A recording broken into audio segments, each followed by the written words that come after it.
guys? Welcome to Biker Chicks Inc., episode 6. Today we have a very special guest, Mr. Estevan Oriol, in the house. So everybody, give a round of applause up there. So Mr. Oriol, I always call you that. That's cool. I was raised that way. But thank you so much for being here. It means a lot to a lot of us. The community, everyone here tonight is super happy to be in your presence. You are not only a legend, but you are a trailblazer in the community, in the biker community. So we're just starstruck. Yeah, pretty much. Thank you very much. We have Miss Peachy Davo from. I'll let you introduce yourself. My name is Octavio, sign painter, artist. Letter Terror. Letter Terror. Letter Terror. Yeah. On Instagram.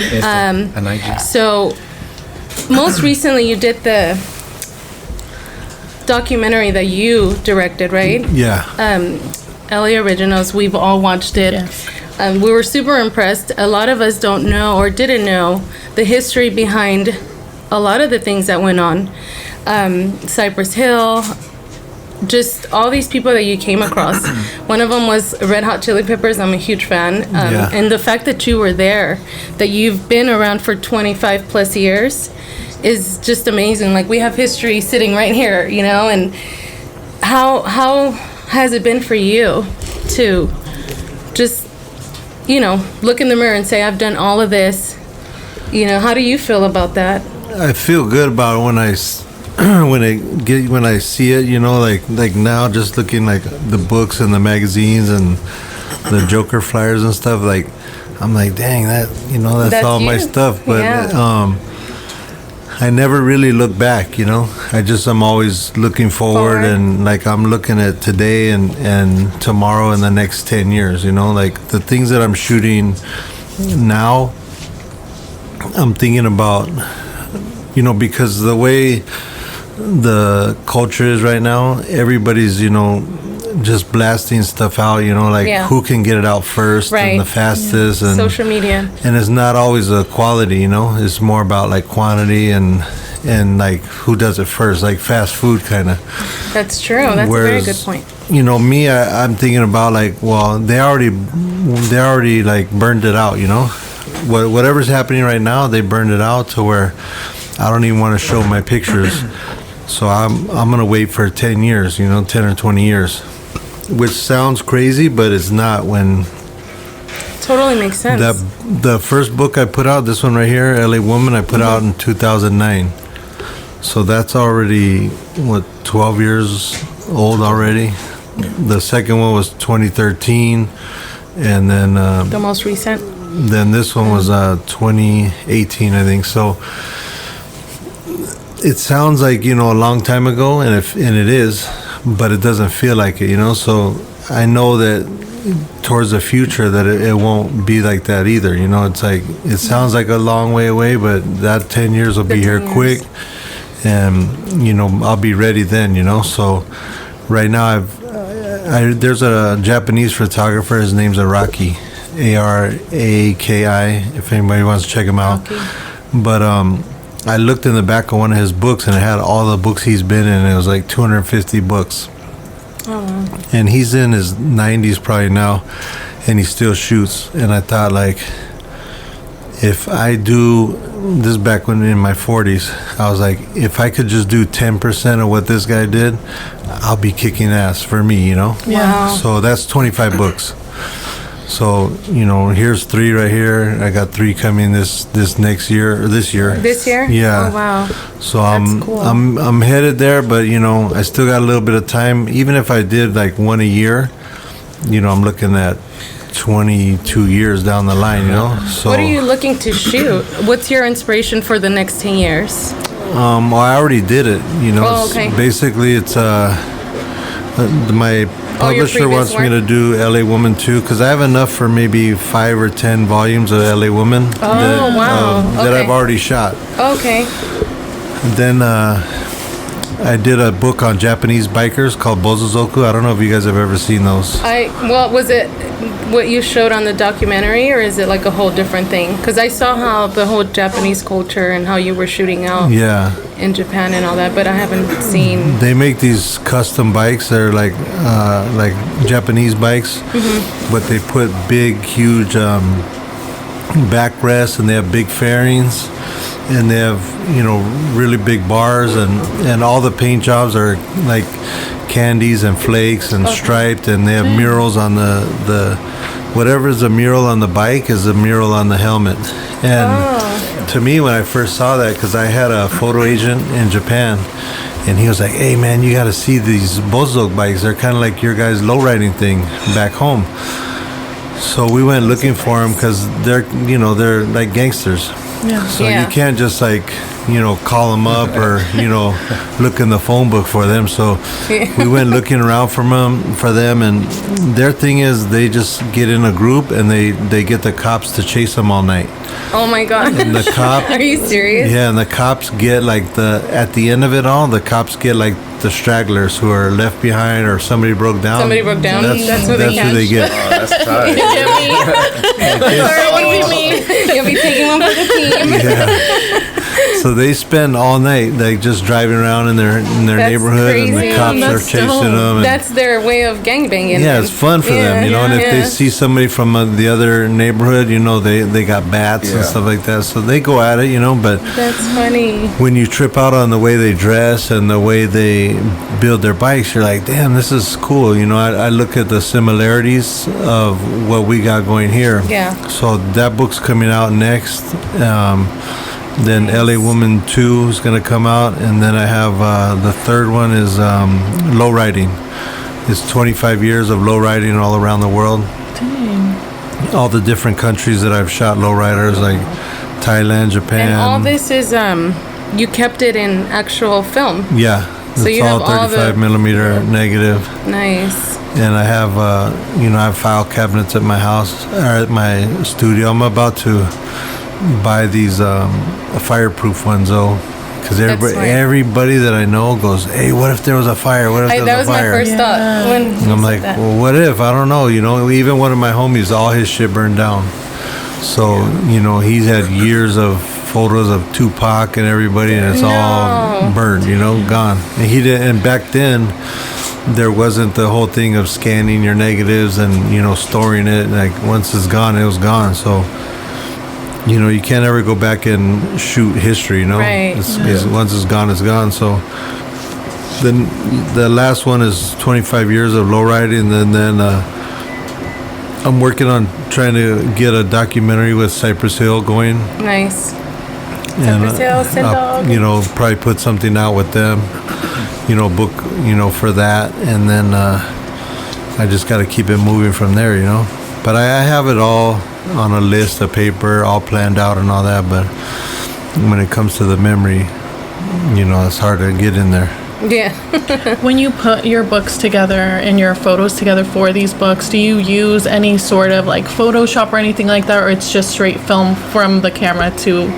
No, for these books, what I do is I go to the photo lab and they make prints in the darkroom, and then I give those I put them in the design on the computer, and then I go, okay, I'm gonna put this picture with this one, this with this one, and it ends up being 100 pages more than what it's supposed to be, and then I just start chopping it down, going that one's weak, just leave this one in, and by the time I get to the spot where I'm at, I'm like, okay, cool, and then once I have the final pictures that I'm going to use, I send those actual prints to the publisher in Italy, and they scan them with the printer and get them, the best high-res scans, and then they make the book right there, but it's all old school printing. Nice, because nowadays everything is so digital. over processed, over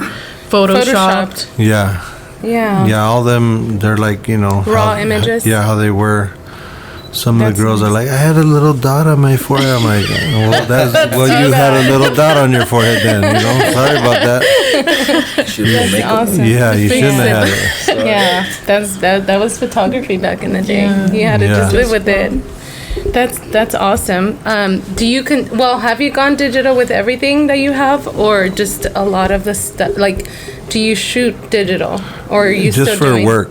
Okay. Only for jobs, because people wanted, like, before people had deadlines and they knew they had a deadline, like, okay, in 4 weeks I have to have this done. So the next 4 weeks I'm going to plan everything that I need to get done, and so that on that day I could turn it in.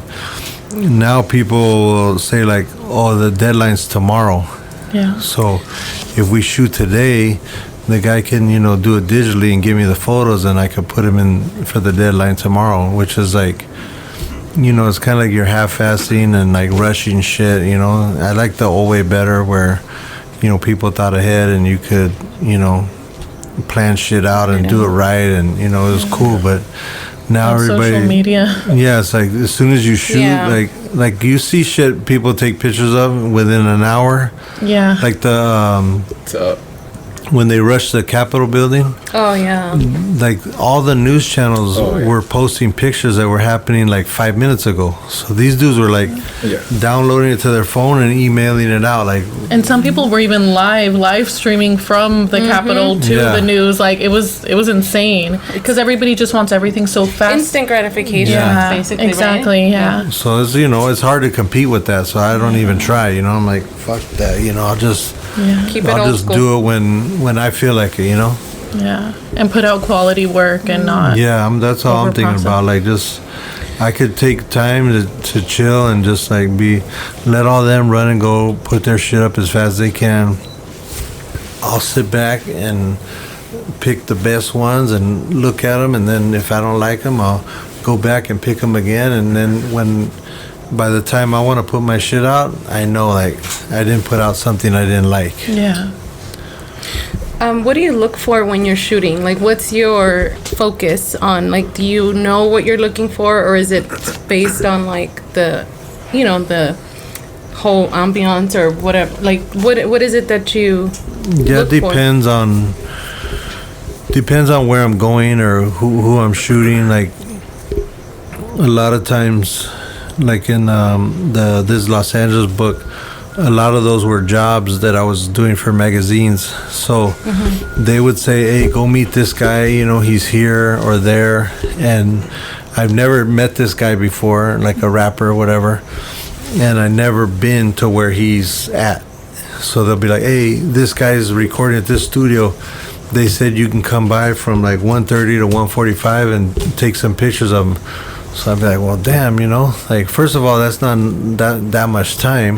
yeah. And second of all, like, I never been there. I never met the dude. And it's like, how do I go and make, like, classic, iconic or whatever images of a person I never met in a little bit of time in a place I've never been? So that forces you to for me, I would go early and scope it out and scout, like, okay, hey, there's a cool wall there, or, there's this broken down building or something that looked cool.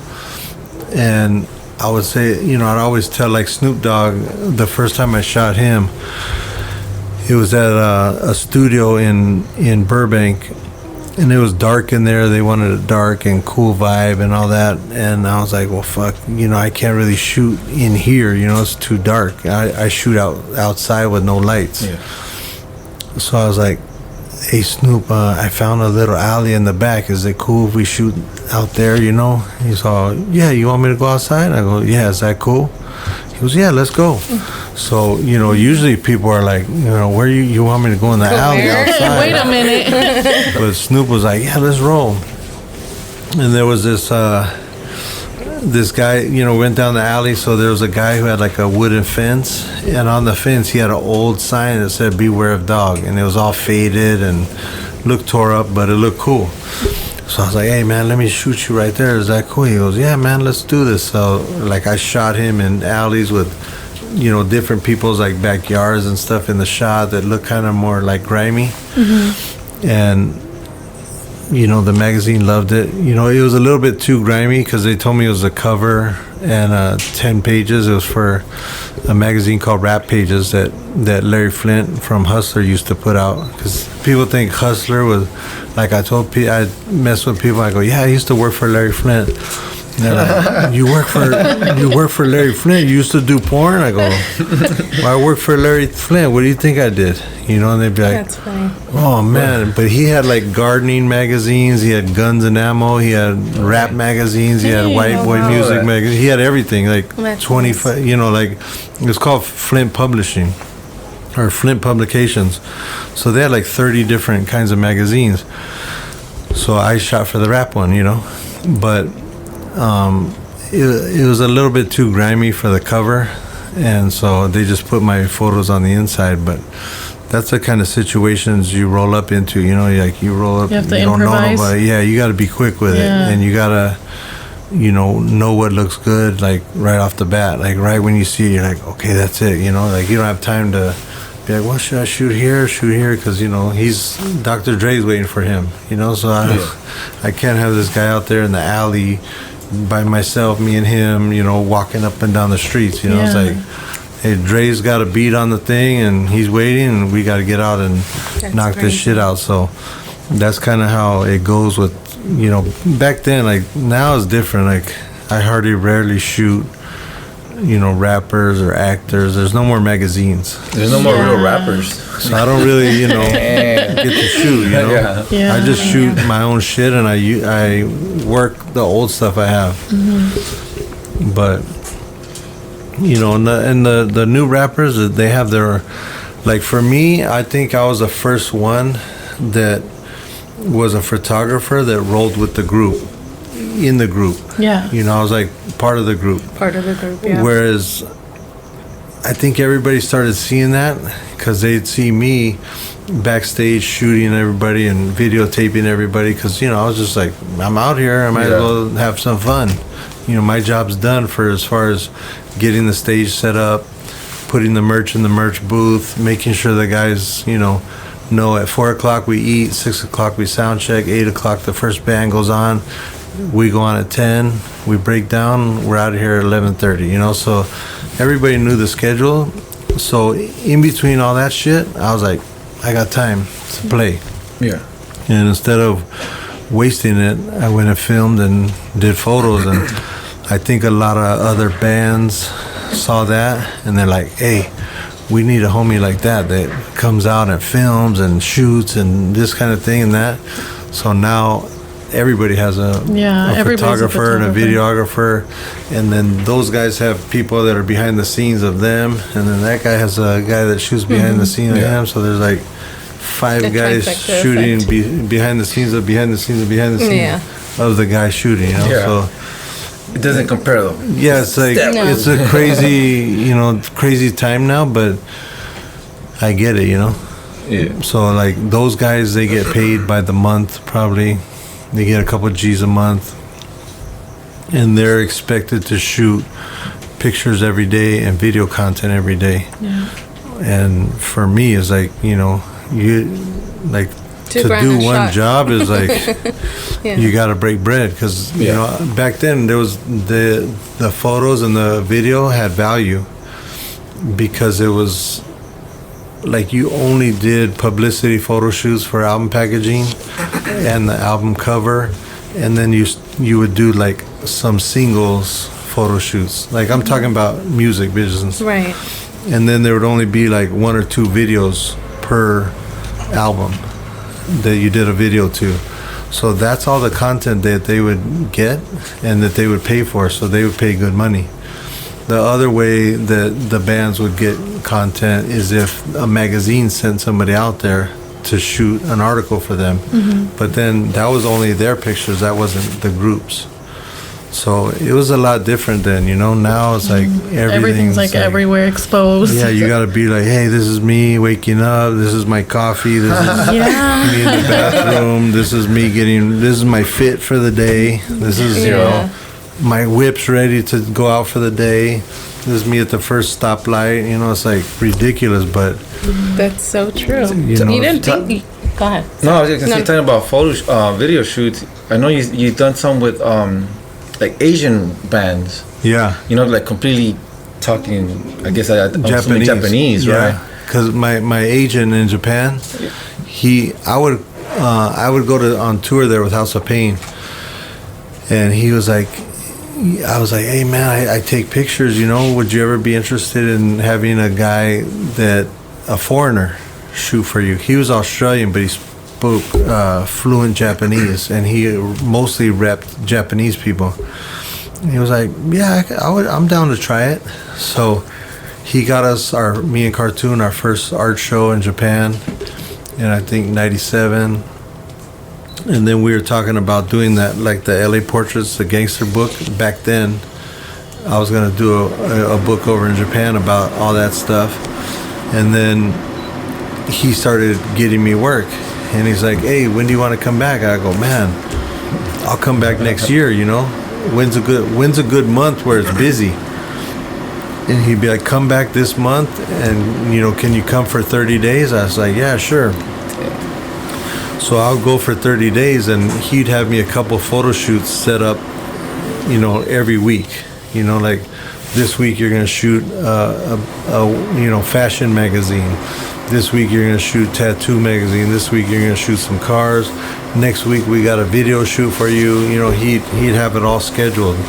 And the Japanese are super organized and really professional. So you get there, everything is laid out for you like perfect. It was like clockwork, and it just ran so smooth. And I ended up doing a couple of videos for a Japanese band out there, and some album covers and fashion shoots and gangster stuff, tattoo stuff, and it was a good time, you know. I call him every year and just be like, hey, I want to come out for a month.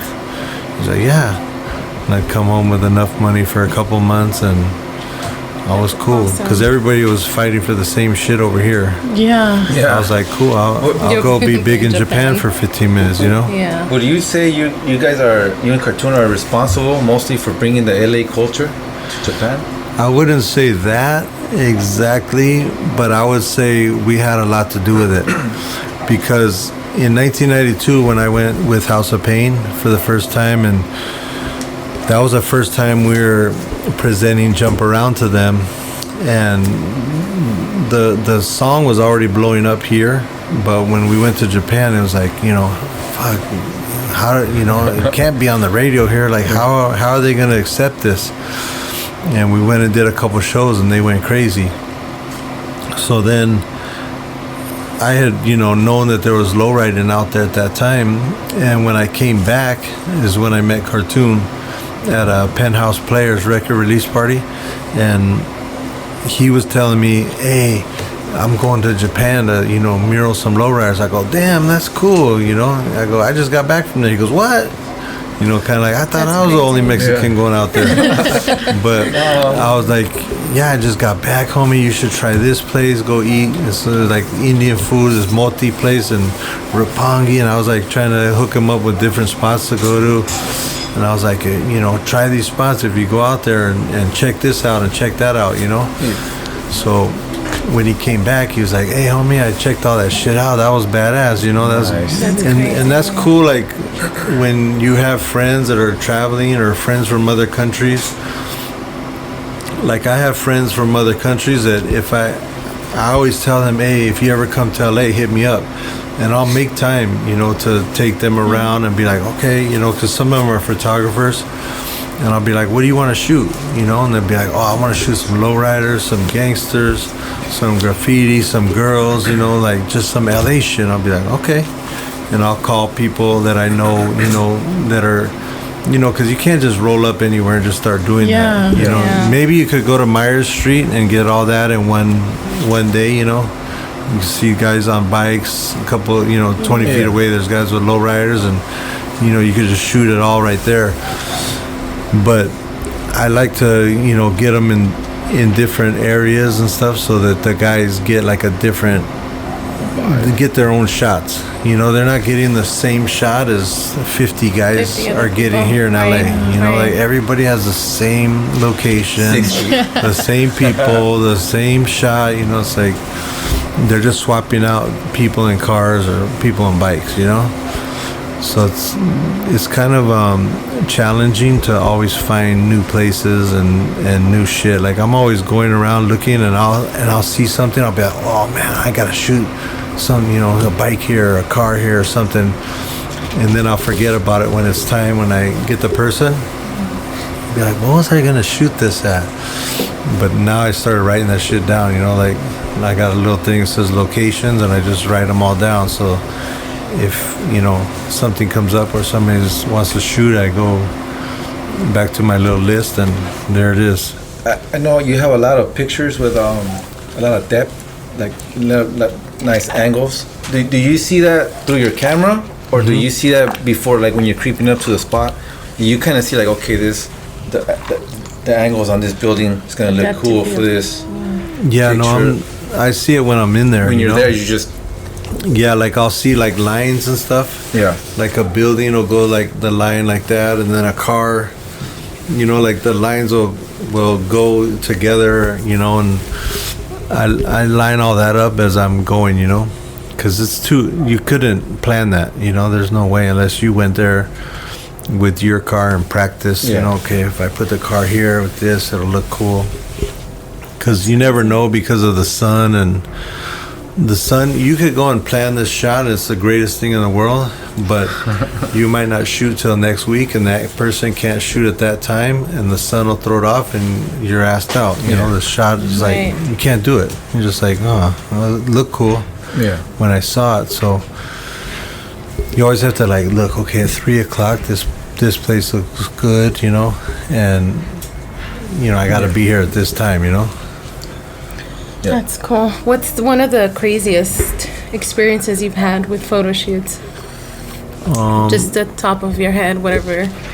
I was shooting some gang members for this one project, and we went to like a swap meet that they kicked it at. And right when we were kicking it there, we were just about to start shooting, they saw their enemies. And they're like, hey, there's a fools from there. And I was like, okay, this is going to be interesting, you know. And then they started running to their cars and opening up the cars and grabbing straps and stuff. And I was like, all right, let's see how this plays out, you know. And right away, they just got to start, you know, blasting. And wow.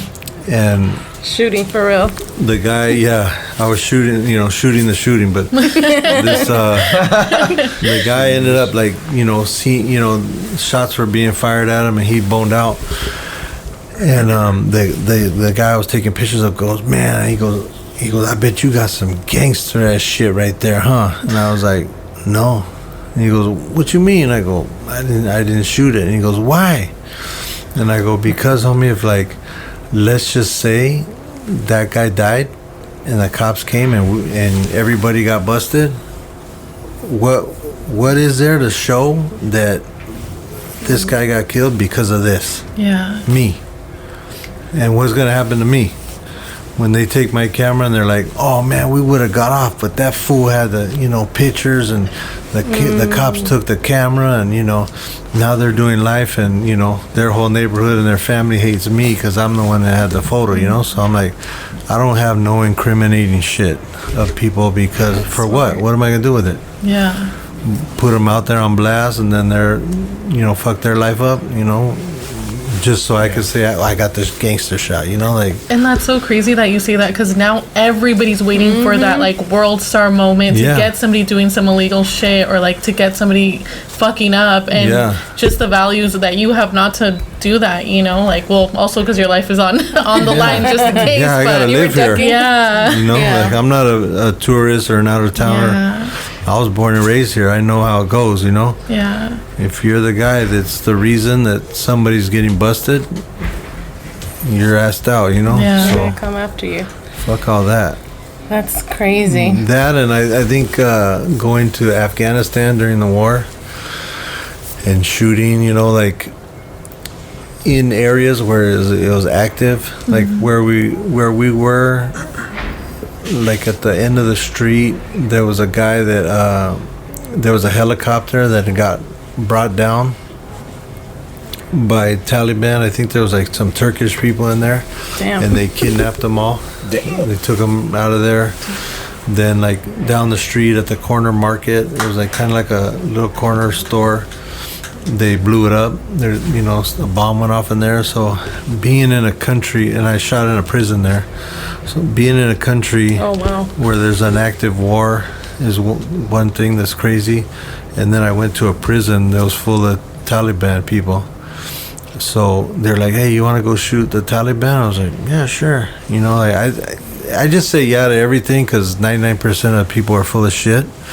But this fool had a van pick me up the next day, and they were like, you're going to go with them. And I was like, oh, cool, all right. Yeah, how's it going, guys? And they're like, Oh my God. and I was like, do they speak English? They go, no, but if you need anything, just tell them to use the phone and call me. And I was like, oh man, you know, God, you got me good on this one. Damn. So I went and shot that prison that day, and then another time I went to Panama, and my friend was like, hey, we want to do a documentary in this prison of how we made like a hip-hop rap booth in the prison, and we do music in there. And I was like, oh, okay, that sounds cool. So we went to visit the guy on like the Saturday. On the Sunday, he told us to go shoot in his neighborhood, like his homies. And then on the Monday, he told us that they had it okay to go in and shoot in the prison to do a scout to shoot the documentary. So they didn't know, but the way I had an old camera that I could film with, and I took in my other camera just to shoot. And the guy opens the door, the guard, he goes through my bag, and he's like, okay, cool, man, go ahead. So he opens the door, and then as I'm pulling the bag through, I hear the gate shut. And so I just turn around casual to see if, you know, how far he was behind me or how he was locking the gate up, and he was on the other side of the gate. And he's like, he goes, hey, make sure he's back here by 4 o'clock. And I was like, damn. Oh my God. Like, I'm in here like for real by myself with these fools, and I don't know them, and like this shit could be, you know, could be fucked up. Like, what am I gonna do? There ain't nobody in there. The cops in the guard tower way over here, and I'm going way over there.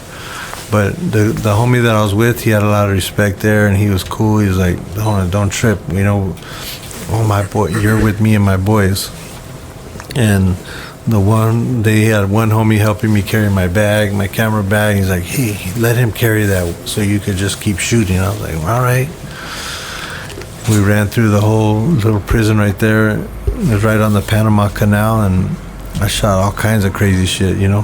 Fools with a handful of little bindles of coke, and fools with big ass knives, and one fool had a snake that was like his pet. They were like, they had it going on in there. All inside the prison, just a pet snake. A pet snake, and they had other little pets in there. And I was like, man, this is crazy, man. That's like when you see those locked up abroads. It's real. Like, yeah, That's real. Yeah, it's real. But I got to leave at the end of the day.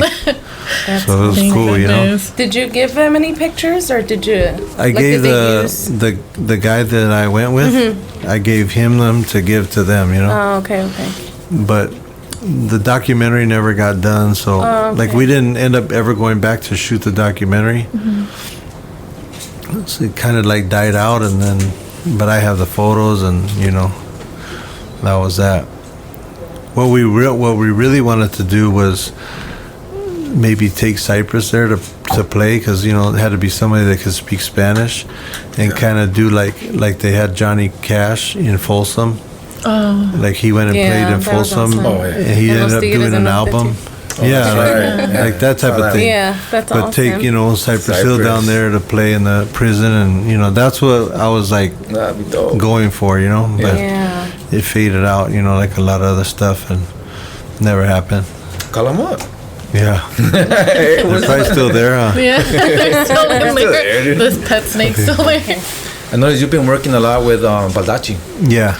And I'm just curious, like, how did that come about, like, your connection with him, and, you know, all the work you guys been putting in together? Yeah, well, for me, he's like an independent artist, so there wasn't like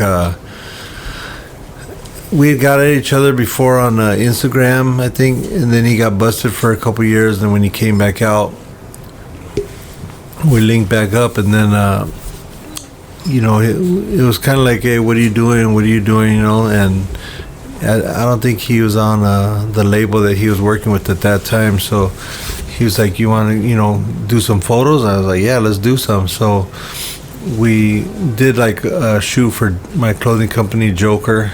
And then after we met up and we got along good, I was like, man, we should do some more shit, And he was like, you tell me when and where, I'll be there, So I just like the way he gets down, He's like cool people. He's humble.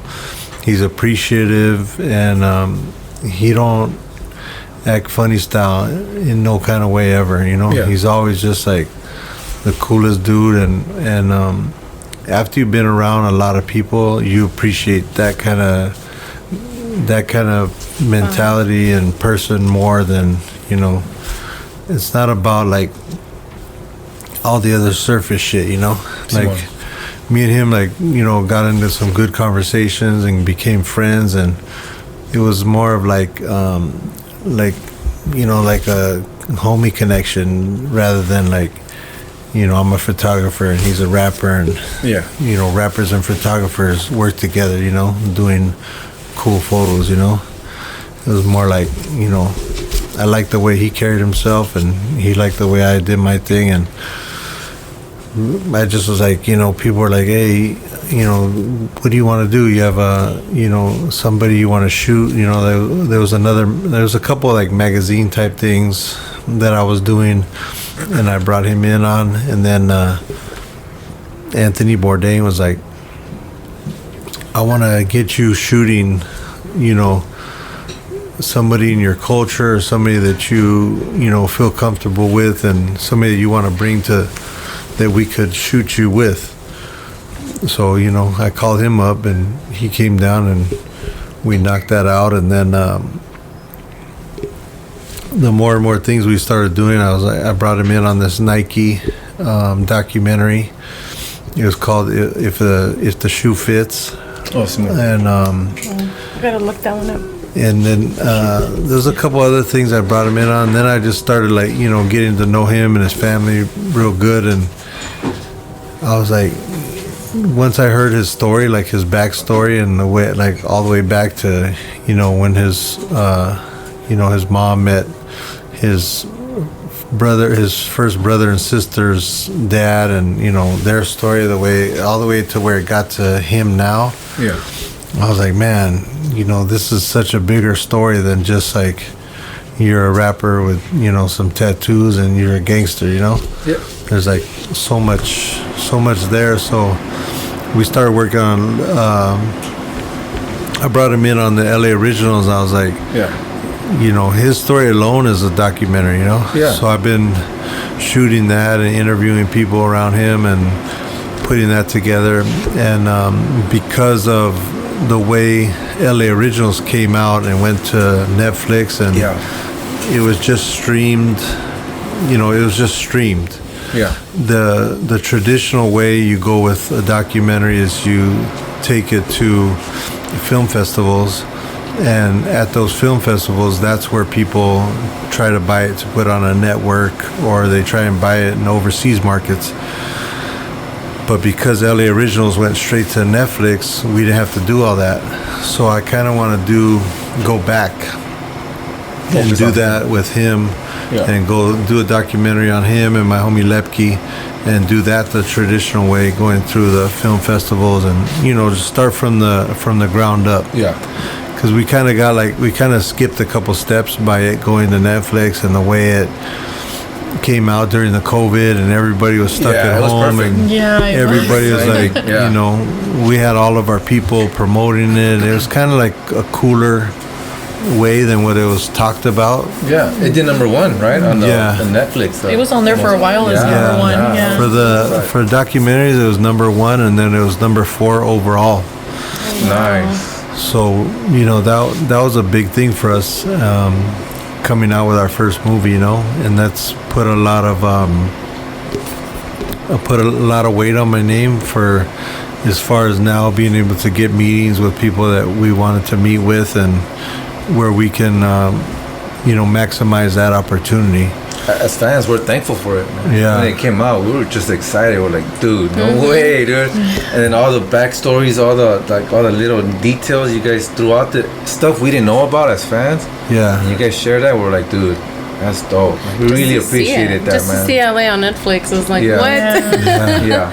That was pretty crazy. Because, you know, Pretty amazing. we're all LA, you know, we're born and raised, and like, we wave the LA flag all over the Yeah. world. Yep. You know, everywhere we go, we take LA with us, and you know, we make sure everybody knows what's going on over here. Yeah. And everybody wants to come to LA. Yeah. So just to see it there, a lot of people don't get the chance to travel and Yeah. visit. And they got a, you know, first-hand experience as to the nice parts of it, and also the crazy, you know, the Yeah. parts that they don't talk about. Like you Yeah. said, you know, everybody thinks Hollywood, and you don't get to see the The grimy. hood, yeah. The whole Skid Row thing. Yes. The whole Pepper thing, and like the whole, man, that was dope, man. Yep. Really Yeah. appreciate it. People don't know about, you know, a lot of people that come to LA don't cross La Brea.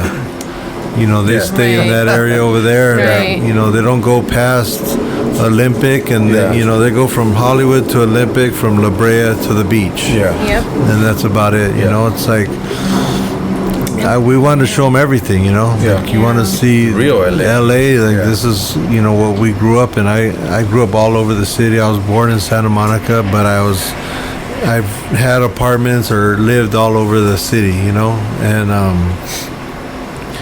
I wasn't, you know, ever, you know, confined to one area in LA. And there is people that have, you know, Yeah. there's people that live in LA that never been in the ocean. Oh, Right. yeah. That Yeah. blows me away, you know, like, fuck.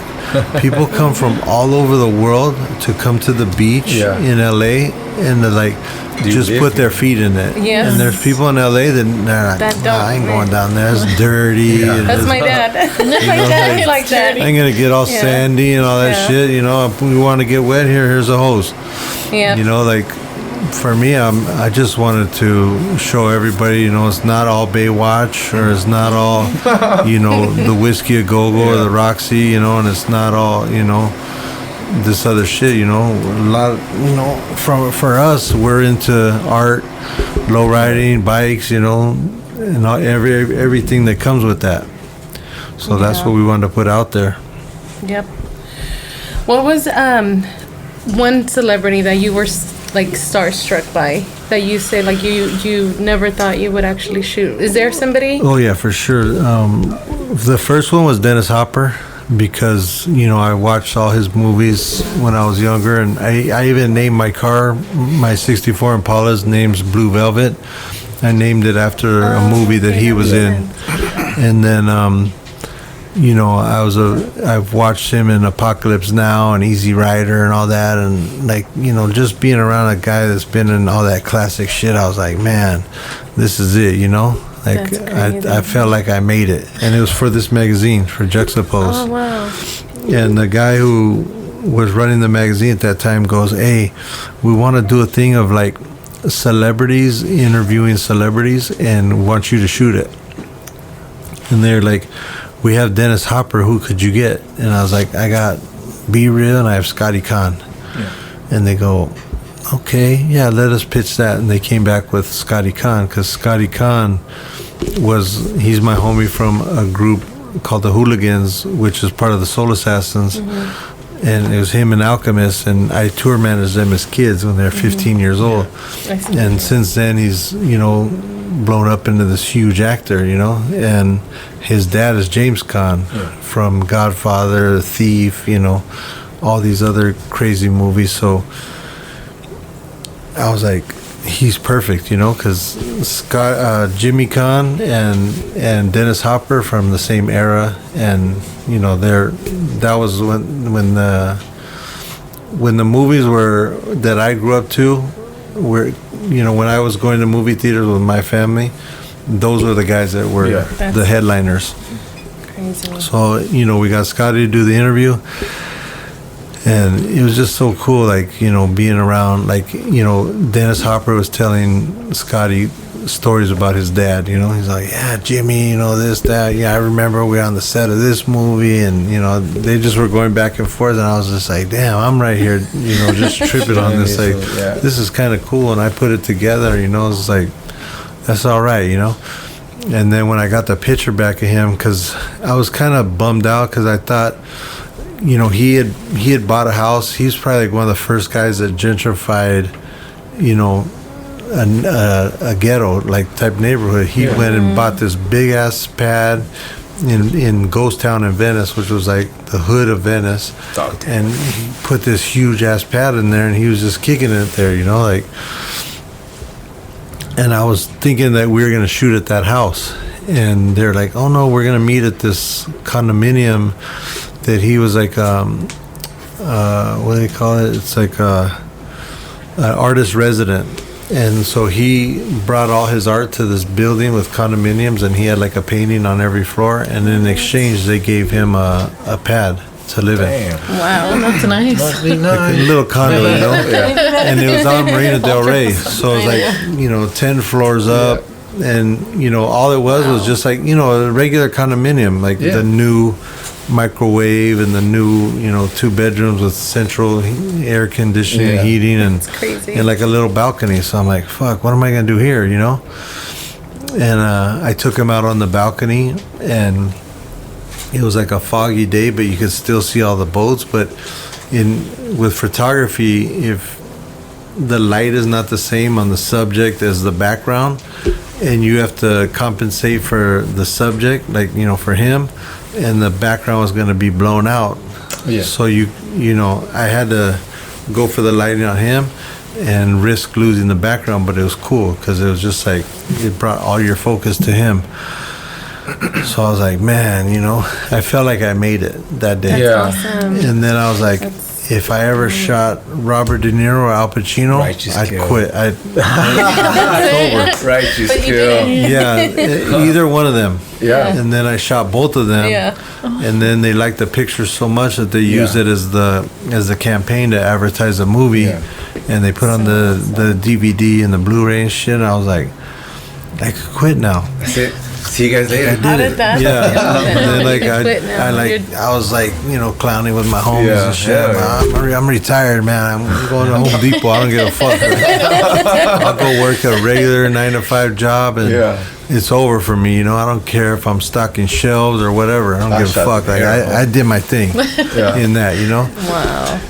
And then the bills came, and I was like, oh, maybe not, you know. So I just got back on the grind and the hustle, and you know, it's like at those times is when shit was really peaking, and then like the economy crashed, and like all the magazines crashed, the record labels and everything just started crashing. I was like, you know, like kind of like now, you know, everything's like falling down, and like you don't know what the fuck you're gonna do, and next week, you know, how are we gonna get through this, and how are we gonna act, and what's gonna happen for my career, you know, like this is how I pay my family, you know, I this is how I live, taking pictures. And I thought, like, when we made it out of that, and I like kind of navigated through all that bullshit, I was like, man, well, that's cool. Now I know how to get through some shit when some shit goes down, you know? And then this happens. And I was like, oh, hell no, you know? Because I didn't have I had collected the money on the jobs that I had up until like April, I think it was. Or March. Like March, April, when it was like March, April. Yeah, like I had collected all my money probably in February. And I had jobs coming up in April, May, June. Yeah.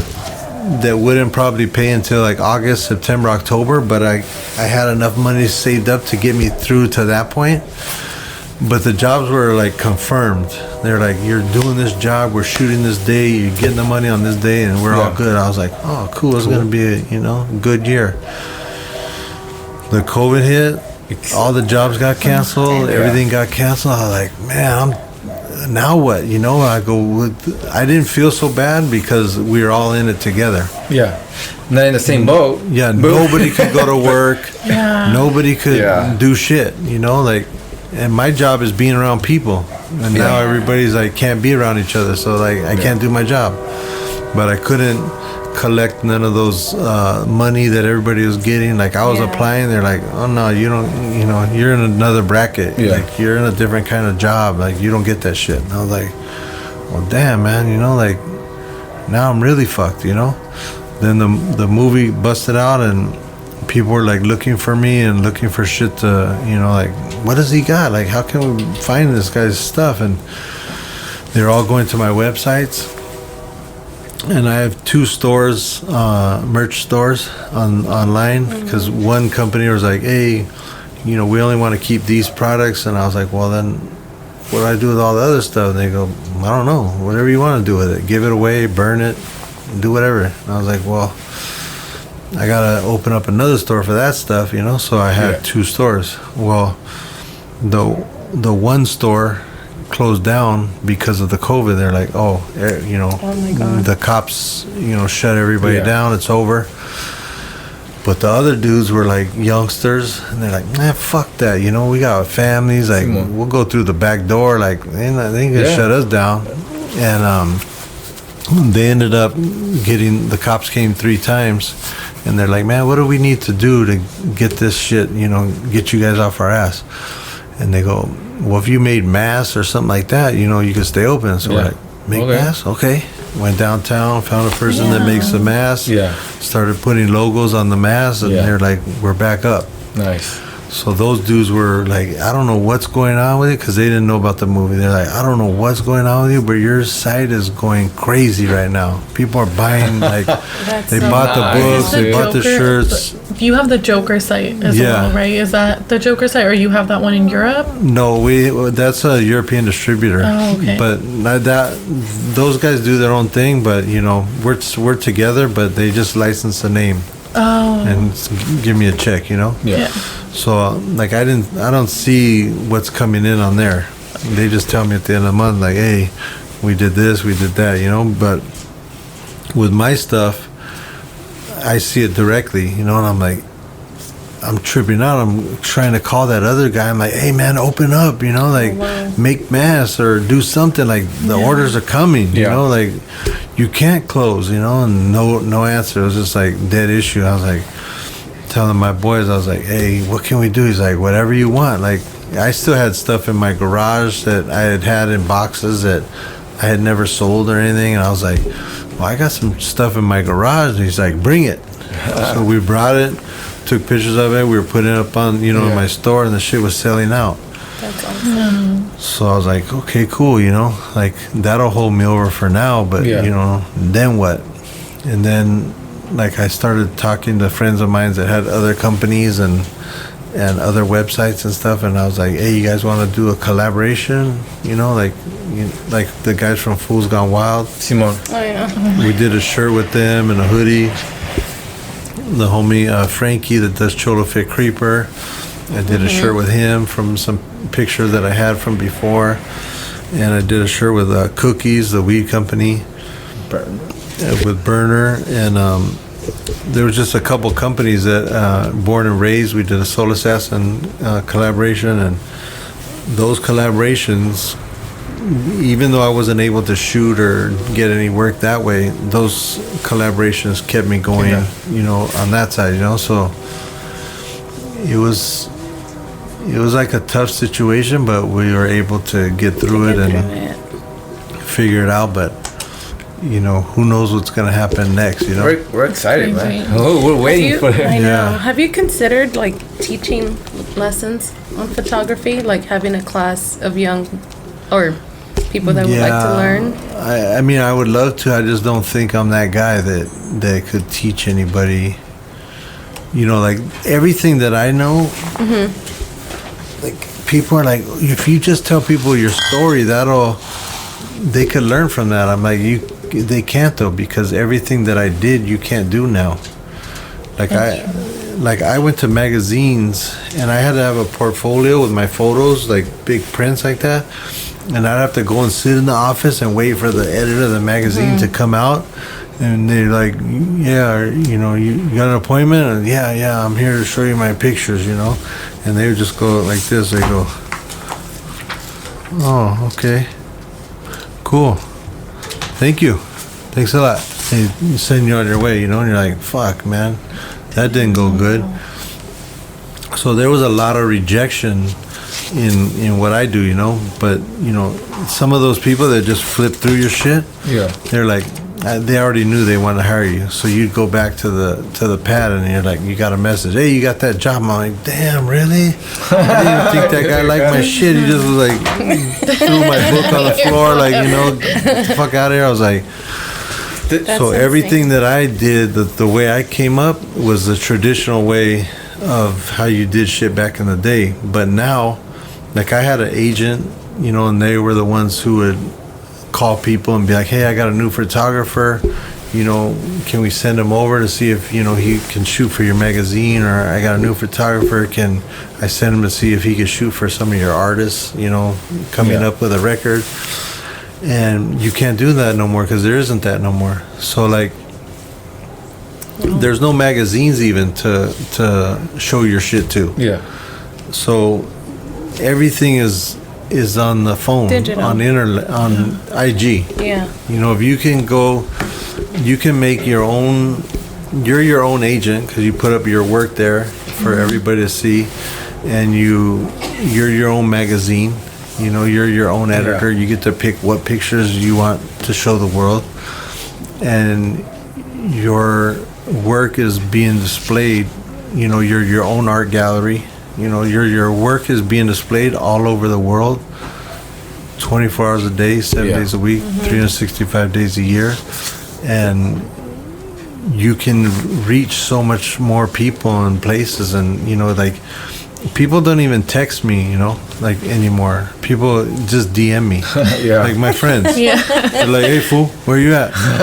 They're like DMing me, you know. Right, like, here, I always heard, I'm right here on the fucking IG, fool. But like, you know, so like, you can DM people that you don't even know. People DM me every day. I get like 20 to 50 DMs a day.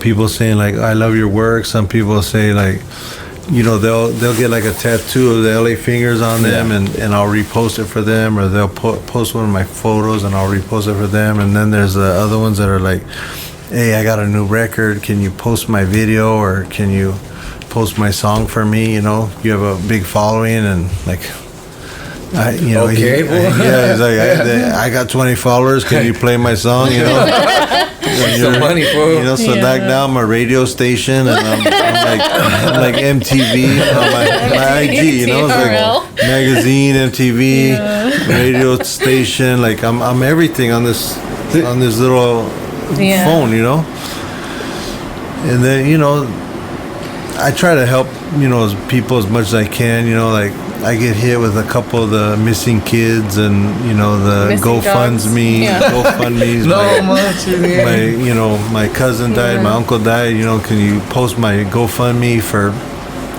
And what do you say? You know, like, no, like, difficult. Oh, your dad died, and you need. If I post your GoFundMe, that might help you bury your dad or something. Like, I'm gonna say no to that. You know, but. I mean, they just come in like that, you know, and they don't really realize that shit don't really work. You know, not everything that I post is gonna be a hit, and like, people are hip to the GoFundMe thing. If they see the GoFundMe, they're, you know, keep scrolling. They're not like, oh, I wonder what happened to this guy's uncle, and they tap it and go to the GoFundMe link. Oh, and then they go to read the story, and they're like, well, let me put $20 on his thing. Like, it doesn't really happen like that, you know. But if that's what makes the person feel better, that you know, their loved one passed away or whatever, and I could do that for them, and you know, that makes them happy while they're going through that shit, I'll do that shit, you know. Like, it doesn't cost me no money. It doesn't. It's just a couple seconds of a repost, and it's gone, you know. And that little thing to me is a big thing to them, and you know, I know it's like that. People die, you know. Yeah. And that shit ain't no fun, and you know it's horrible. You know, like that shit can knock you on your ass, so where you're depressed for months. You know, or you know, some people it never leaves them. You know, every birthday, every holiday, you know, it takes them right back to that point 20 years ago. You know, and I don't know. There's just I don't know. I feel like there's a lot of deaths here in LA. Maybe because you know, we have like a rowdy city or something, or there's just so many people. Yeah, it's always been crazy. Especially with COVID right now, it's so bad. You add that on top It's a whole new thing. Like I'm throwing, you know, I see rest in pieces all day. The craziest thing on my IG, the things that get the most hits is when I throw up a rest in peace for somebody. It's crazy. Like especially if I know the person. Like if I knew them or I shot them and they died and they were somebody that, you know, like a Nipsey or Mac Miller or somebody, you know, that was known. Those posts go through the roof, you know. Well, it's the impact that they make, and you know, especially with the younger generations, everyone's on their phone, and they idolize these people sometimes, you know. So it does. Go ahead. I was wondering, when you were starting, did your pops ever tell you something like, "Damn fool, what are you doing?" Or did he give you like inside, like creative criticism, like of your work? He would never say like something was bad, but he would tell me like the good ones, you know. So it was like constructive criticism, but on the positive side. It wasn't like these 20 suck and those 2 are good. You know, he'd be like, "Hey, I really like that shot, man. You captured it right there." And I'd be like, "Oh, okay." Like, you know, like, what do you mean? And be like, "Oh, you know, like her expression and the way you have her sitting on the bike and the way you put the other bike there, like, you know, everything, you just caught it perfectly, you know, the framing of it, like you just did it." And I was like, "Oh, okay, cool." And then I would go and look at the picture later and just be like, you know, tripping out on what he was saying. Okay. Oh, all right. Yeah. Okay. That's what people see when they look at my photos. All right. Cool. But he's always been like that, you know. Always been positive. He's never put me down on any of my photos or never pretty much had anything negative to say. Some of the things he would just say is, "Hey, man, you're getting in there. Like, be careful, you know." And for me, it's like an adrenaline rush, you know. Were your parents also born in LA? My dad was born in Indio, and then he was one of the first ones born on this side. His mom had 9 kids, and I think there was 1 or 2 born here before him. But my mom was born back east. She's Italian. She was born in Ohio. So I got, you know, the best of both worlds. Yeah, the bomb food. Italian and Mexican. Carb Central. My doctor I had these little health issues, and he was like, they wanted to chop off one of my feet, and they're like, "Hey, you know," they're drawing on it with the Sharpie because I was in the hospital. They're like, "Okay," you know, they're my everyday doctor. I forget how they call it, but like your general primary doctor, and then the specialist that does the amputations and shit. They're both sitting there looking at my feet, and they're like, he's like, "Yeah, you really did it this time." And I'm like, "Okay," you know. And then he starts drawing on it, and they're talking like where they're gonna cut it off. Like, you know, we could take it here. We could take a chance and take it right here, right in the middle. But if you really want to be sure, we should just get it at the ankle. And he goes, you know, because if the infection doesn't stop there, then we got to go, you know, below the knee. And I had been watching, you know, I'd been seeing a lot of people that were amputees and stuff. and checking out the feed and stuff like that, and I was like, that don't look that bad, you know. And then there was that dude that killed his wife. He had like these crazy feet, and he was like a marathon runner. And I was like, you know, I could see, I could see myself doing, you know, I was visualizing it, you know, what it would be like. But once that Sharpie hit my foot, I was like, I switched it off, you know. I was like, oh, hell no, I ain't doing all that. Like, you crazy. I'm not going to be walking around with just my little half a foot, you know, or no foot, you know. I go, what do I got to do? And they go, well, you could change the way you eat. And I was like how? And they go, because I have gout, they said no more meat and drinking. Pork. And then they said, because of the anemia and the neuropathy, they're like no sugar, no carbs, no dairy. And I was like, okay, well, I'm Mexican and Italian. What am I gonna eat? So like I eat pizza, pasta, tortillas. Yeah. You know, like that's all I eat. Papas, you know what I mean? I'm like, what am I supposed to eat now? And they're like lettuce and shit. And I'm gonna be a rabbit over here. Damn. And then, Like, take my foot. yeah, it's like, get that motherfucker. But then my boy Skinhead Rob, he's over there on the cover.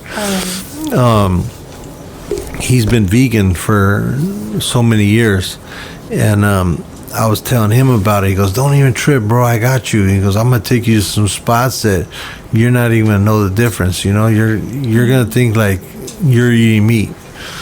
And he took me to a couple spots, and I was blown away. I was like, you know, because back in when I was growing up, if you heard vegetarian or vegan, it was like hippies.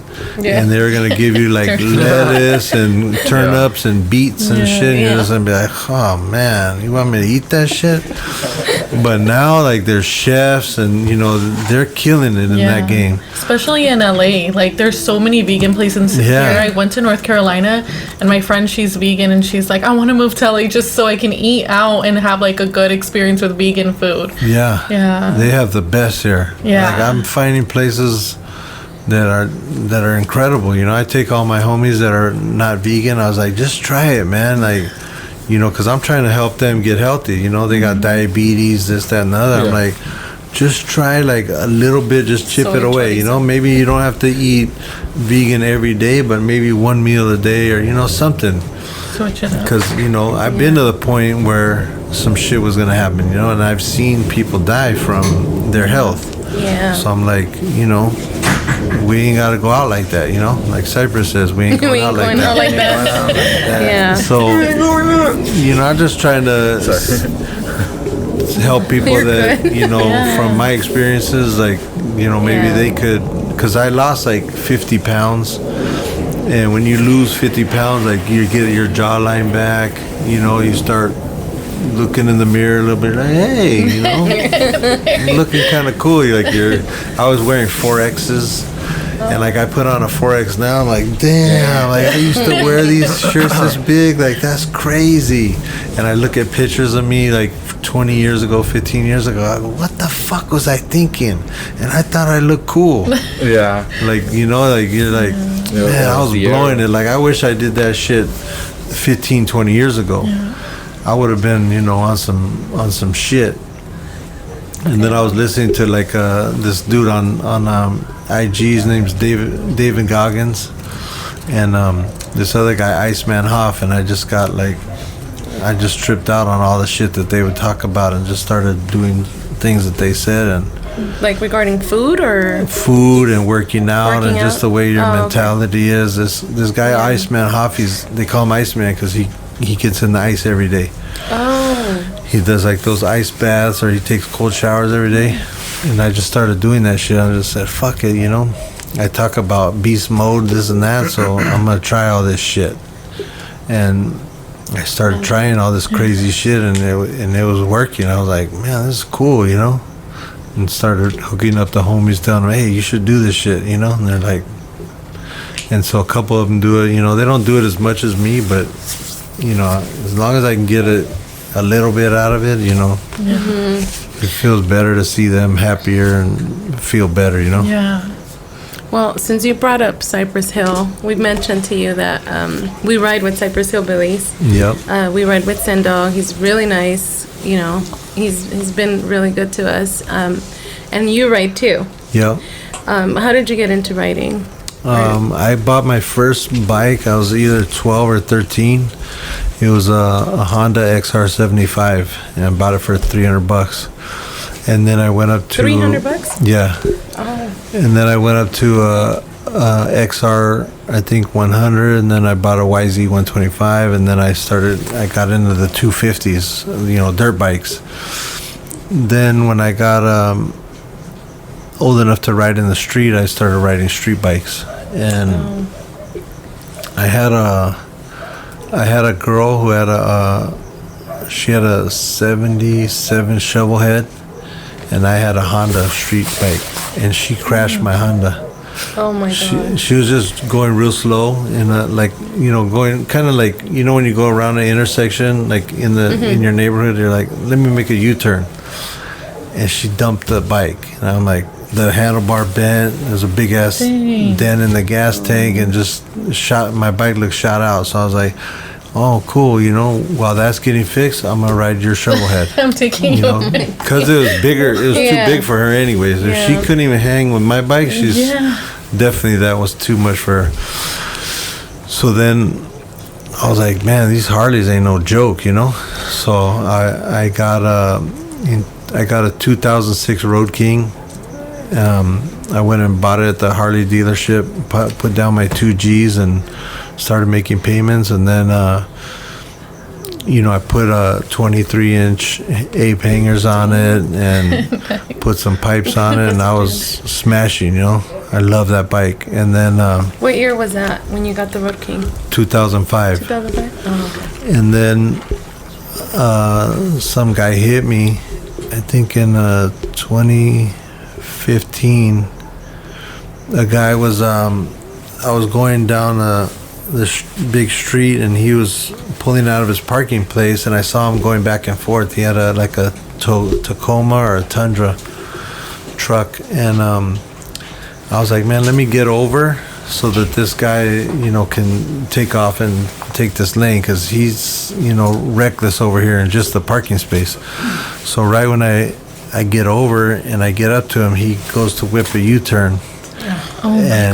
And he sees me coming at him, and he stops. I don't know why people I was sliding sideways, and I was, when you're sliding, you could whip the bike around the other way. There's you kind of can control it a little bit. I don't know, when you're in that moment. And I was thinking okay, right when I get up to him, I'm gonna whip it around the other way, and I'll be able to pass him. And right when I got up to him, he went forward. He got scared again and went forward. And I smashed into him and tore off his front bumper. My bike got stuck, and then I flew and landed on the side of my head and my shoulder. And there was this little girl there. I remember it was in front of a school. So I was like, I just felt it, my legs felt wet, and I was like, this is it, So I was crawling towards the sidewalk, and I get over there, with my hands, because my legs just felt tore up. And I get on the sidewalk, and I roll over, and I go, hey, can you help me? I see this little girl, and she has her phone, Snapchatting me, here's the guy who got crashed, So then I oh fuck, man, these fucking kids, and I pull out my phone and I call my family. I'm like, hey, and they knew I just had left, and they came right away. And I told my son, I go, hey, don't let that fucking guy leave. He has the tan pants and a blue sweatshirt. And I guess the guy was like, I can't leave. The bike's got me stuck. It's okay. Don't worry. And 4 days later, I was in Japan. But my legs were still leaking, and then nothing broke, but I just had cut them, from the crash, and I was really lucky, and insane. I got another bike probably 2 years later. I got a Road Glide, and I love that bike, and I've just been tearing it up on that one. And then 2 weeks ago, Indian gave me a bike to try out. They gave me a Challenger, which is almost the top one of the baggers. It's the next one down from like the full touring bike. So I've been, smashing out on that for the past couple of days. What's the biggest difference? Oh, sorry. What's the biggest difference between Harley and that one? Well, I would say the technology is a little bit more advanced on the Indian. They have like I have on my bike, on my Road Glide, I just have like a fixed shield. And on the Indian, you can hit a switch and the shield goes up. Dang. And then the computer system on the head unit is like, there's a lot more stuff on it than on my bike. And like they have like, I don't know if you know, but like in cars how they have sport mode, rain mode, regular mode, they have that on the bike. Oh, that's really cool. Brembo brakes on it. Nice. It's like they hooked it up, Yeah. And the only thing that I would change on it if I could would be because on my Road Glide I have 14-inch bars, and then I changed the pipes because I had like stock pipes on there. And I'd be going up, cutting traffic and nobody would hear me. It sounded like I was in like a little electric bike or something. Hybrid. So I had to change the pipes to 2-in-1, and that the bike runs way different with that new pipe on it and the new bars. It's like I just got a whole new bike. That's awesome. So you gotta once- try an Indian.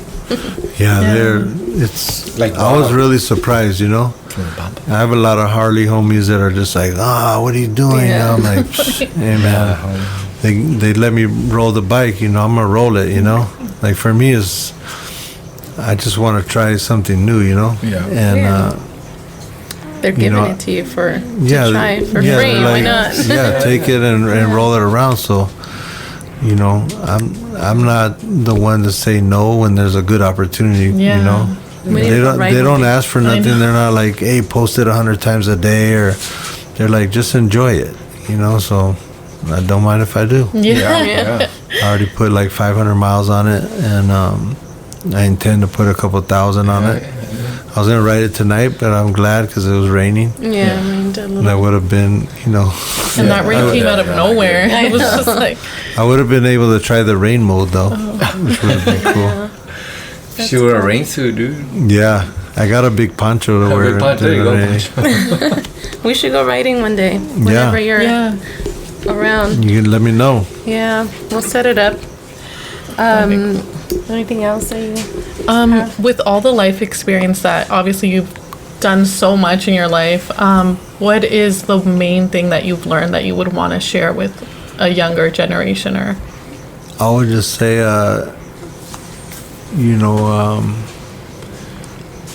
pretty much just live your life by the word respect. Like respect people, respect yourself. Respect your family. I see a lot of like you guys are saying, like everybody's on the internet, they want to get that like crazy shit going on. Yeah. Like it just seems like a lot of people lost respect for especially elders, for sure. Like it's not like that shit where the iloteros and the paleteros are getting beat up. Like, how does that even happen? Like, just forget anything else, but like, who told you that was cool? Yeah. Like who taught you that's cool to go up and sock some older man that's working his ass off for like $10? There's nothing cool about that shit. That shit gets me so hot. And I just respect everybody that I come across, and treat everybody with respect, and just everything, like that, the bike that those guys gave me, I'm honored that they picked me out of millions of people to give a bike to ride. Yeah. So I'm gonna treat that bike with respect, and I'm gonna enjoy it and have a good time. But I'm not gonna abuse it or act like a fool. Like shit, I'm gonna give it back anyways in a couple weeks or months or whatever. I'm just gonna like that's not cool. Like everybody I work with, and like I learned early on, like when we were touring with the bands with Cypress Hill and House of Pain, like we were young and we were coming from the era like when people like would trash hotel rooms and act wild and trash the dressing room and just go crazy. Like we were kids and we were doing that kind of shit, but like every place that we would act up, we ended up having to go back to there. And you would see that the people were like, if these dudes didn't have this record, we wouldn't have them here. So we had to turn it around and be like, hey man, what's up guys? We're like, hey, it's like the same people, we're taking the same bands to the same cities every year. So you had to be cool to everybody you went, that you crossed paths with, because you were going to come back there, and that's where your money was coming from. And if you liked that money, and that money was paying for your family, then you better act right. So that was something I learned early on, and just the way seeing like Send Dog and Be Real and them when they meet people in the street that are supporting their work. They're just so cool to everybody, they never like change up, or if they're in a bad mood, which I never really seen them in a bad mood, and I live with those guys. They never would show that to people that supported them. Like if we're running through the airport, like the ladies at the stewardesses or at the front counter, like, hey guys, we got 10 minutes to get you to the gate. They want to close the gate. We got to run through this airport. And we're like, okay, cool. And they're like, let's go. And, we start running, all of us with our, backpacks and shit. And like a little kid will see one of them and they'll be like, yeah, they couldn't even say the name or anything. They just saw the face and they're like, and they're like, you would see the homies like stop and sign something for them, like, hey, here, I'll sign something for you. And you just see the kid just like so happy, or a person, not even a kid, like a grown-ass man would be like, man, there's my dude just like stopped running through the airport to sign a thing for me. Like that shit went so far, And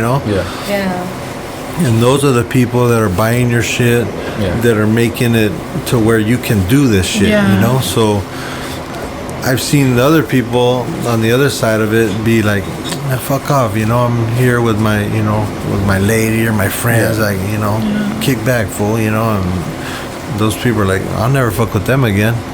So you see that shit too happen, because, I've been on tour with every kind of band, and I've seen that shit. And it's just so much, it goes so much further when you're just cool to people, and you're just treat them with respect, and, that shit goes forever, You be like a dick, and that's the second. That everything changes then. And it really does come back to you. You put good out there, it's gonna come back one way or another. And the people might not know, like maybe some bad shit happened to you, and that's why you tripped on them, but they don't need to know that. Like just put your feelings away for a minute. Chop it up with this dude for whatever and keep it moving, That'll go a lot further than if you put all your feelings out there and be a dick to somebody because you fought with your old lady on the phone or some shit like that, and they're like, fuck that fool, he's, it's true. Some people can't control their emotions though, but it's good that, you get, like you, for instance, being who you are, you're still humble. The fact that you even replied and you're here shows a lot about your character and how much you, not only respect the culture, but just, you're with the people, you know?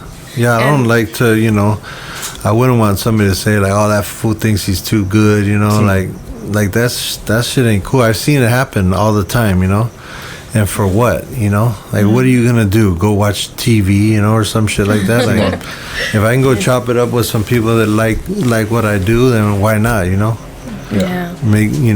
Drake says no new friends, but for me, I'm like, yeah, let's do this, Yeah. Awesome. I got some different old school story. friends that, Yeah. I don't fuck with no more, so I'm down to meet new people and do new shit. Like, this is me meeting new people all the time on tour and stuff is how I have cool friends all around the world. Like, I can go someplace and call these people up, like in a different city, and be like, hey man, I'm coming over there, they're like, oh cool, I'll be ready, I'll be waiting. That's And awesome. when you get there, they're like, pick you up at the airport, take you to go eat, take you in their lowrider and shit. Like, Yeah. I'm hitting the switch in Japan, and in the homie's wife's car, like that shit don't happen. Yeah. Who can Not to everybody. Who can you have come from out of town and put them on your bike and be like, oh hey homie, that's cool, you want to ride the bike? Yeah, go for it.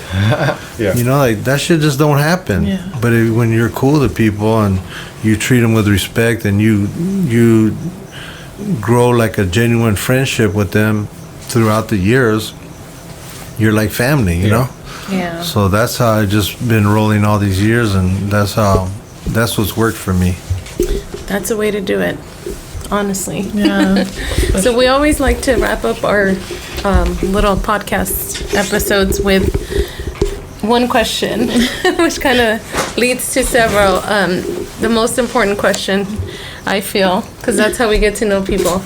If you were stuck in an island, like for the rest of your life, who would you take with you? If you could pick one person. It'd have to be a person. Okay. I couldn't take like my bike or my. I mean, that speaks volumes. You can take your bike. Yeah. No, I mean, I would feel weird taking. Like of course, like for me, I'd want to take like either my dad or my kids. Like somebody that you. What about if it's not somebody close to you, like just a random person, like that you either from history that's either dead or alive? Yeah. I know, right? I mean, if I was stuck on an island, I want to take somebody that that's like a survivor. Yeah. Somebody That knows how to do stuff. Yeah, somebody Claim it. like somebody that I get along with that could survive out there. Yeah. Like. What good is it to take some homie out there who just knows how to do one type of thing, but we're stuck out in the woods and we're both stuck. Yeah. Like I don't want to take somebody that knew how to survive out there, knew how to kill an animal and eat it, or knew how to start a fire with nothing and shit like that. Somebody that knows the land. Because, what good is it if you're out there and you're just like, how long are you going to live? Right. True. Right. What about music? If you could take like one album. One album? I mean, my favorites are like, Or one genre, I guess you could say. Oldie. yeah, like I like oldies for like, just being mellow and kicking it and driving home late at night and just me thinking about shit. But then like I like to trip out on like Led Zeppelin and Pink Floyd, like some good rock music.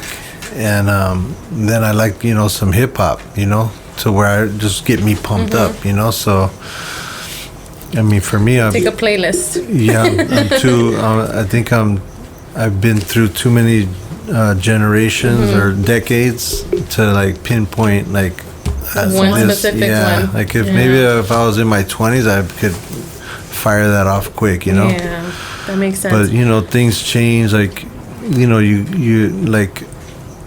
you have like people. I have a lot of people around me that are like in my life for like 20, 30 years. That I've known for that long, and some of them you have memories with from back in the day, and that's what the friendship is those memories.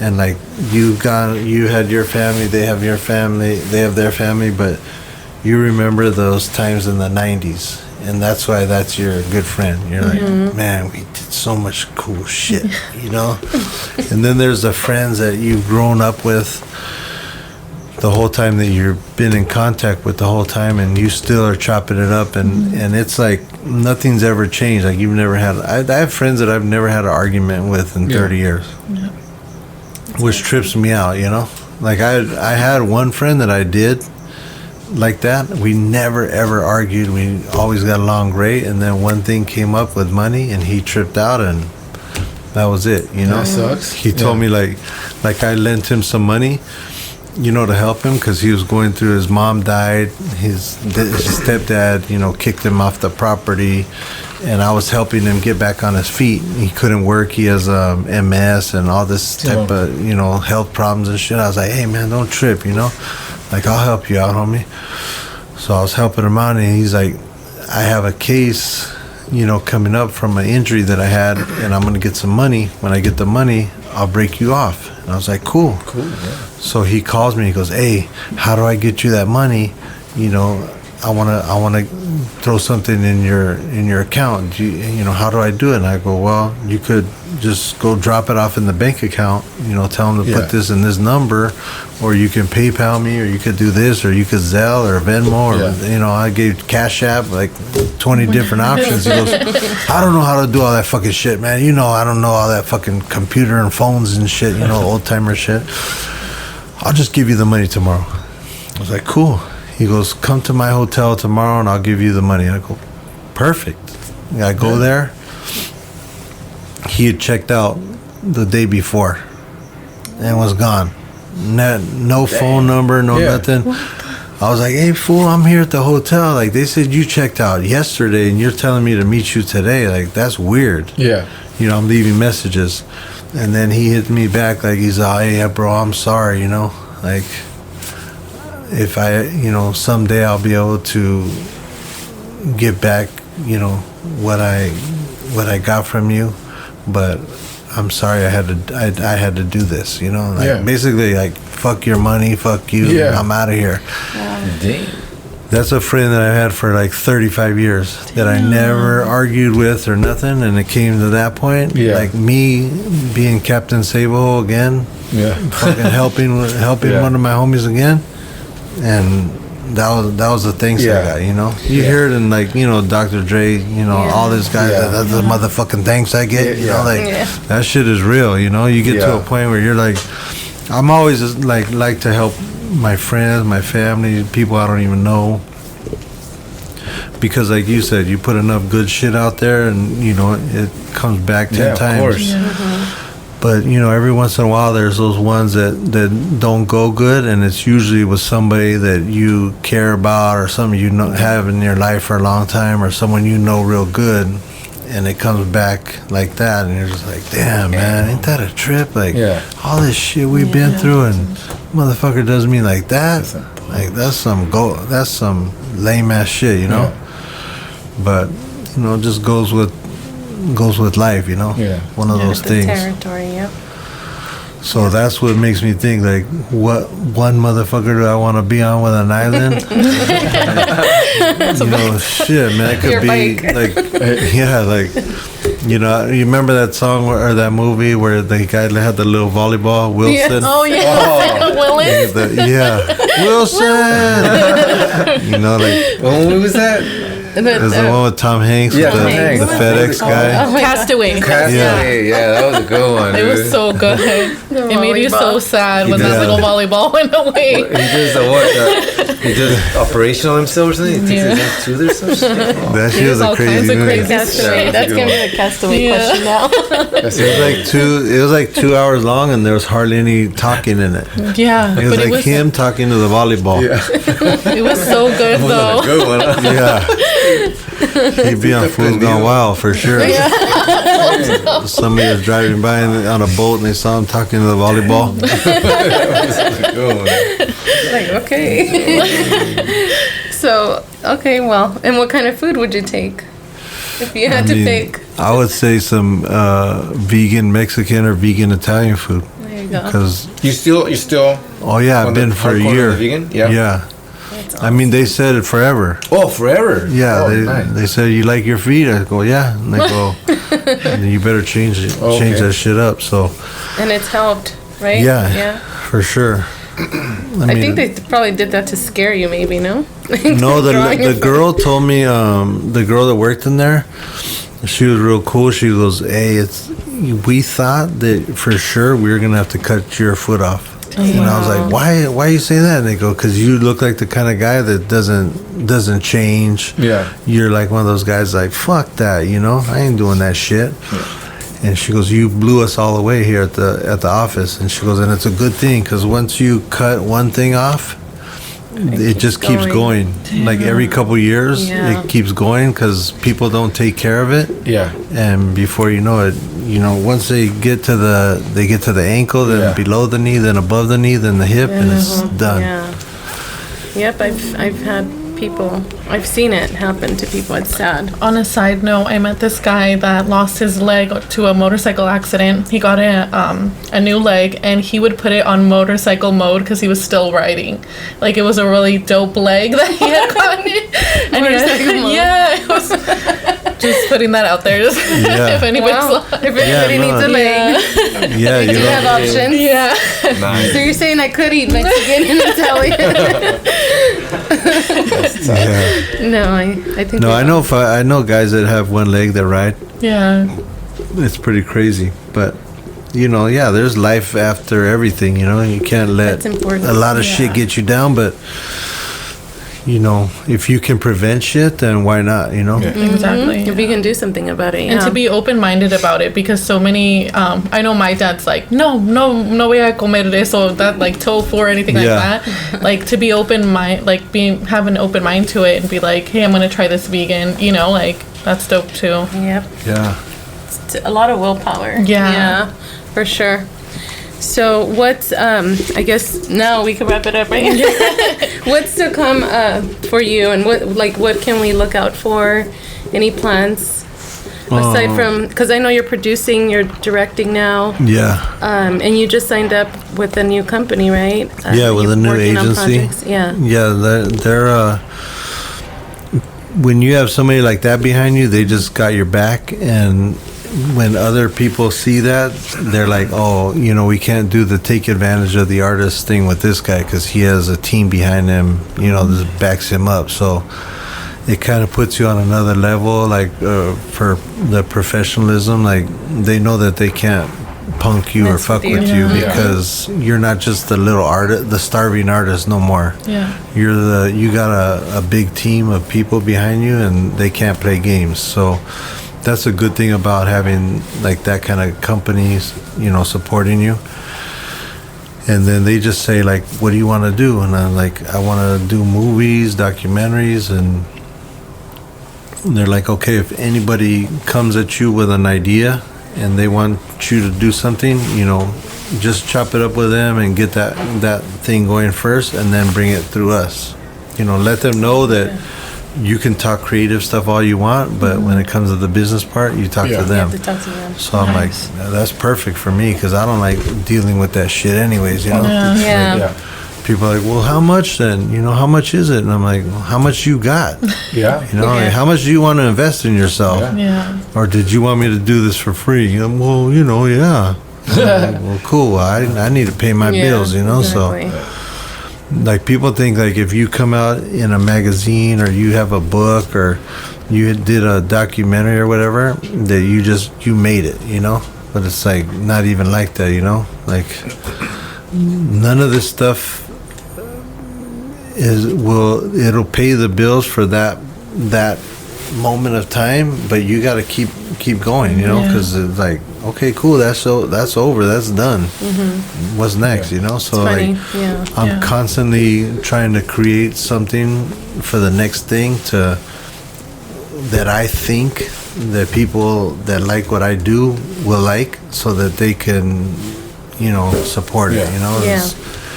It's always been like a challenging thing, but that's what I like about it, because I'm kind of competitive. So it kind of is like you're taking the competitiveness instead of being in like sports, and you're doing it in business. Like they say, you get to the top, and now you got to stay there, right? Yeah. You got to find a way to stay at the top and make things work. More than anything, just evolve and grow with, go with the changes. Yeah. So yeah. You pretty much set the pace, man. No, there's. You know what I mean? I don't think you can be top, bro. I mean, you know. Yeah, there's like, you know, there's so many people out there doing so many things. Like, Yeah.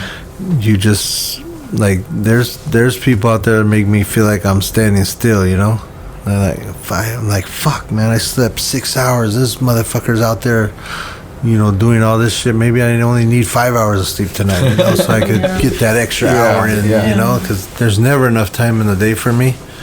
Like, I'm always thinking, like, man, I didn't get like, I have 2 younger homies that work with me, and they're like, what's tomorrow? And I go, everything we didn't do yesterday. Or they'll say like, what are we doing today? And I'll be like, everything we didn't finish yesterday. And they go, well, what's that? I go, well, what didn't we finish? You know, and they'll be like, well, yeah, we have to do this and that. I'm like, yeah. So that's where we'll start, and then once we get that done, then we'll get into what we need, the other stuff we need to do today. The next stuff, yeah. But like, there's always stuff that we didn't get done from the day before that we gotta move to the next day, you know? Keep pushing. Well, we want to thank you very, very much on you behalf for of having all me. of us for coming out here and sitting down with us. This means a lot to us, and we can't wait to see what else you have in store for everyone, right? Yes. Yeah. Yeah, we're big fans and can't wait. So that's a wrap. Thank you. Thank you. Thanks for having me. Oh, yeah, the audience has questions. Excuse us. Go for it. Oh, the island question. The island question. Oh, is that what you were saying? Yeah. Yeah, we did It it. said the volleyball. The volleyball. Yeah, Wilson. He was talking about the cereal question. The cereal. The cereal. The Oh, do you cereal like your- question. How do You you have like to your ask cereal? it. Crunchy or soggy? Oh, me? My cereal when I was growing up was a Lucky Charms. Oh, that's my 'Cause cereal. I like the crunchies, and then I like the I crunchy see. part, and then I like the little Marshmallows. So there it is, fool. Both. huh? Yeah, that's my favorite cereal. Yeah, and the peanut butter ones.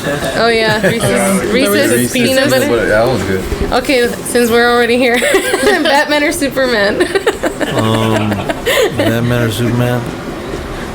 I'm not sure, because I trip out on their little outfits, you know? The tantarans. Yeah, the little bodysuits and stuff.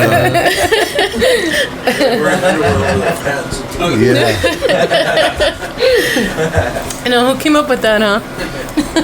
Well, cheers to that.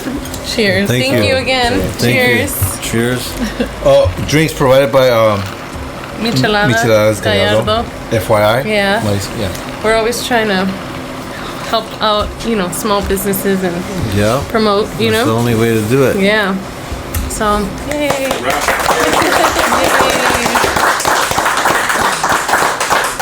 That's a wrap. I want to get a video of us. Hold on. Oh yeah, can we get like a group picture before we leave this table? Thank you. Do you want to scoot in?